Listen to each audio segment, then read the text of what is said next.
koji su glavni uzroci napuhanosti, nadimanja vašega stomaka i vašega trbuha.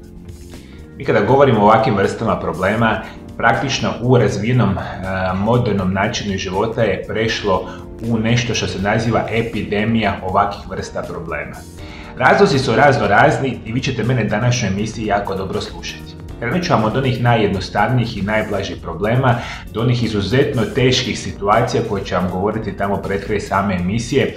Vas lijepo molim, popis je dosta dugačak, što se to zapravo događa, pa mi gledajte emisiju, molim vas, samo do kraja. Jer mi kada govorimo o nekakvoj našoj probavi, u kratkim crtama, morate mi znati da tanko i debelo crijevo su, ajmo tako reći, stanište nečega što se naziva crijevni mikrobiom. A što je crijevni mikrobiom?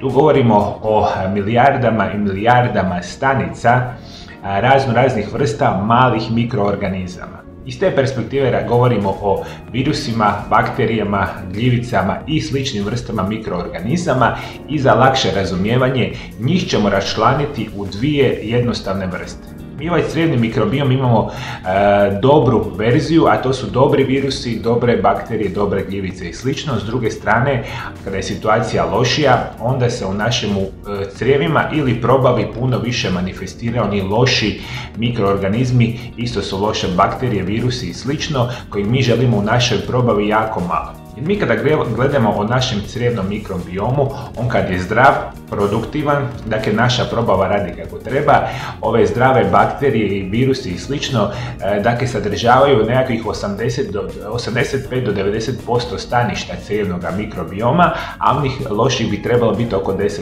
Međutim, situacija se mijenja kada ove loše mikroorganizmi počinju dominirati u našoj probavi. Isto tako moramo reći da naš itekako probava ili crijeva imaju svoj živčani sustav sastavljen od 100 miliona neurona i upravo je to nama jako bitno za reći. Dakle, naša crijeva, tanko i debelo crijevo i probava posjeduje svoj sami živčani sustav. Dakle, imamo pravi živčani sustav od 100 miliona neurona i imamo ovaj crijevni mikrobiom. I sada možemo razmišljati o tome što nama potencira napuhanost i nadutost stomaha kontinuirano. Krenut ćemo od onih najlakših situacija, a to će biti kako vi konzumirate vašu hranu i kako ju zapravo jedete. Vi ako hranu jedete jako brzo, vi ćete vjerojatno puno puta prilikom konzumacije hrane u vašu probavu dovući veliku količinu samoga zraka. I onda taj zrak nekud mora izaći, ono može se zadržati u vašem stomaku pa izazivati napuhanost ili možete podrigivati recimo pa taj zrak izlazi iz vas. Dakle, prije svega ćete biti da mi prebrzo jedete, što znači da morate raditi suprotno, lakše jedete i polako i situacija će biti iz te perspektive u redu. Druga laka situacija koja se može riješiti to je pijenje tekućine.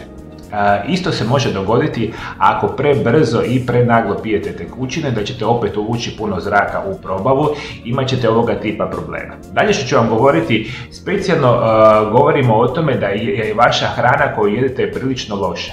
Premalo jedete vlakana, ne pijete apsolutno dovoljno vode, što nam je jako veliki problem. Dakle, vi ako jedete izuzetno lošu hranu, a veliki broj vas to naravno radi, što znači hrana bogata šećerima, nezdravim masnoćama, rafiniranim prerađenim ugljikohidratima, konzerviranim proizvodima, zapakiranima i slično, ti loši proizvodi koje vi konzumirate, recimo puno toga na bazi bijeloga brašna i slično, vama uzrokuje napuhanost i nadutost stomaka, a umjesto toga ste trebali jesti puno više vlakana, povrća, voća i slično, što vi vjerojatno ne radite i to je jedan od onih situacija koje se može relativno lako riješiti ukoliko promijenite naravno same režime prehrane. Dalje što moram reći, apsolutno moramo razmišljati da određene vrste problema itekako su ozbiljne naravi i oni koji jednostavno vrebaju ispod naše površine. Ono što moramo reći, ovo su situacije koje smo rekli da su jednostavnije. Dakle, imamo problema sa prebrzim jedenjem hrane, prebrzim pijenjem, dakle tekućina, jedemo lošu hranu. Još bih vam htio reći, određeni broj osoba jako se malo kreće, jako malo se vježbate, imate previše sjedilački način života i to sve potencira probleme sa vašom probavom, ali to su neke situacije koje se mogu relativno lako riješiti. Međutim, sad dolazimo do cijelog niza bolesti koji su izuzetno opasne za naše tijelo i naš organizam i potenciraju puno veći problem. Prvo što ću vam reći, dakle, postoje određena vrsta problema psihološke naravi kada možemo govoriti o stresu, anksioznosti i samoj depresiji. Upravo to može, dakle, stvoriti naše probleme. Ne znam da li veliki broj vas ikada razmišljalo o tome, vaše psihološko stanje, prekomjerna razina stresa, prekomjerno kolanje onih hormona stresa kao što su kortizol, adrenalin i slični hormoni u vašem organizmu mogu vam značajno potencirati napuhanost stomaka. Dakle, imamo stres, imamo anksioznost, imamo depresiju. Međutim, imamo određene vrste poremećaja prehrane koje se nazivaju bulimija i nazivaju se anoreksija. Jako su ozbiljne situacije i iz te perspektive moramo jako voditi računa.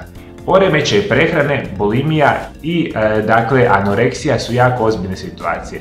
Dalje što ću vam govoriti, veliki broj vas nažalost konzumira enormne količine lijekova na dnevnoj bazi.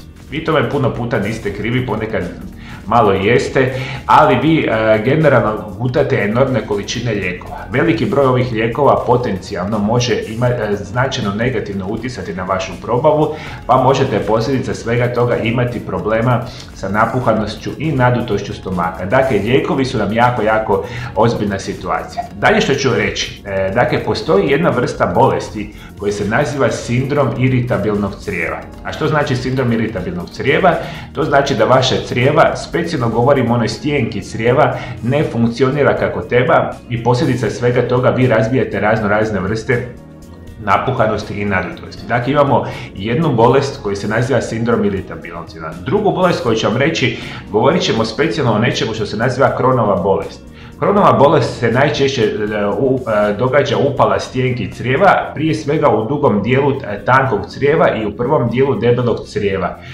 Međutim, može se razviti u bilo kojem dijelu probavnog sustava. Dakle, upala sluznice crijeva, što se više događa, rekli smo, u debelom crijevu i naravno drugom dijelu tankog crijeva se može nazivati Crohnova bolest, može uzrokovati napuhanost i nadutost, što nam je jako ozbiljna situacija. Još jedna bolest je jako problematična, a ona se naziva ulcerozni kolitis. I kada govorimo o ulceroznom kolitisu, to je upalna bolest, naravno debelog crijeva, stvaraju se upale u sluznici, često izazivajući proljev, krv, gnoj u stolici i najviše je prisutna u zadnjem dijelu debelog crijeva, što je jako ozbiljna situacija.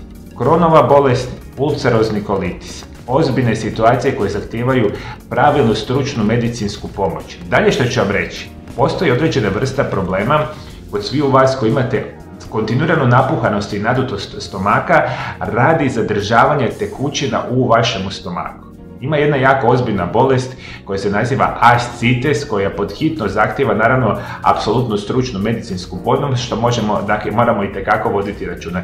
Dakle, ascites ili zadržavanje tekućine u abdomenu uzrokuje napuhanost i nadutost stomaka, jako ozbiljna situacija. Dalje što ću vam reći, određene vrste osoba imaju alergije na hranu, kao što su celijakija i netolerancija na laktozu, što je samo po sebi itekako jasno. Dakle, netolerancija na hranu uzrokuje ovakve vrste problema. Onda imamo jednu vrstu bolesti koja se naziva u skraćenici SIBO, dakle SIBO. SIBO označava da u vašem probavnom sustavu počinju, nažalost, dominirati one jako loše bakterije, virusi, gljivice, što sam ja vama govorio na početku naše emisije. Rekli smo da želimo u našem probavnom sustavu u najvećem broju slučajeva ili u najvećem postotku imati one dobre viruse, bakterije i gljivice u 85 do 90% slučajeva. Međutim, kada ove druge loši mikroorganizmi počinju dominirati, oni uzrokuju ovu vrstu bolesti koja se naziva SIBO, a SIBO govorimo stanje upravo u našem probavnom sustavu kada počinju previše rasti veliki broj loših mikroorganizama, što nam je jako ozbiljna situacija. Idemo dalje. Nažalost, ovo ja kažem jako ozbiljna situacija, puno toga vi imate, a niste apsolutno ni svjesni, nikako se ne možete riješiti. Dalje što je jako ozbiljno, postoje šanse da vi u vašem probavnom sustavu razvijete određene vrste infekcija koje mogu biti uzrokovane virusima, mogu biti uzrokovane bakterijama. I ako imate problema sa samim virusima, vi ćete meni razvijati nešto što se naziva virusni gastroenteritis ili želučanu gripu. A s druge strane, ako uzrok su bakterije, imat ćete bakterijski gastroenteritis i upravo kada govorimo o samim bakterijama, možete imati dakle, infekciju recimo stafilokokom, nečim što se naziva Escherichia coli, možete imati salmonelu, yersiniju i slične vrste bakterija koje su izuzetno opasne. Dakle, bakterijske infekcije, ali virusne infekcije mogu uzrokovati ovog tipa problema. To je ono slično, možda jeste čuli, određene vrste virusa se nazivaju recimo rotavirus ili norovirusi, jako su ozbiljne situacije. Moramo jako voditi računa o tome. Još nekoliko napomena pred krajem današnje emisije. Dakle, veliki broj hormonalnih problema itekako utječe na napuhanost i nadutost stomaka, to će se ponajprije odnositi na vas žene.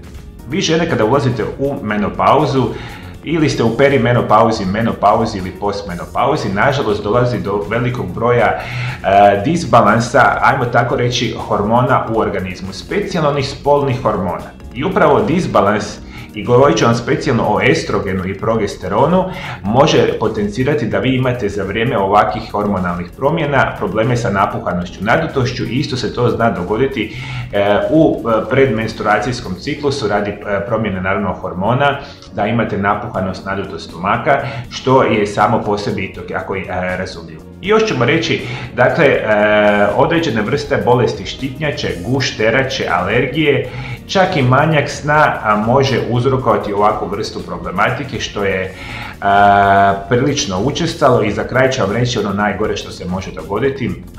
Ponekad određene vrste osoba razvijaju rak debelog crijeva, tankog crijeva i slično.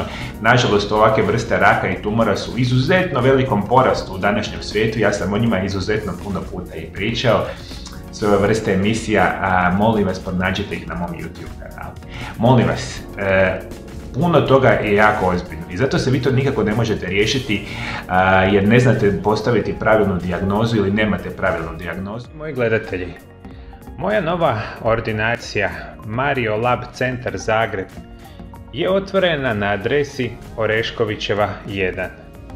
Ukoliko želite moje privatno liječenje vaših bolesti sa najmodernijim svjetskim medicinskim metodama i želite dobiti moje privatne programe prirodnih liječenja, kontaktirajte moju ordinaciju na ove brojeve telefona za pacijente iz Hrvatske ili kontaktirajte moju ordinaciju na ove brojeve telefona za pacijente iz cijeloga svijeta i dogovorite termine liječenja. Moje svakodnevne savjete o najboljim prirodnim načinima liječenja ćete dobiti ukoliko se dolje ispod videozapisa pretplatite na moj kanal.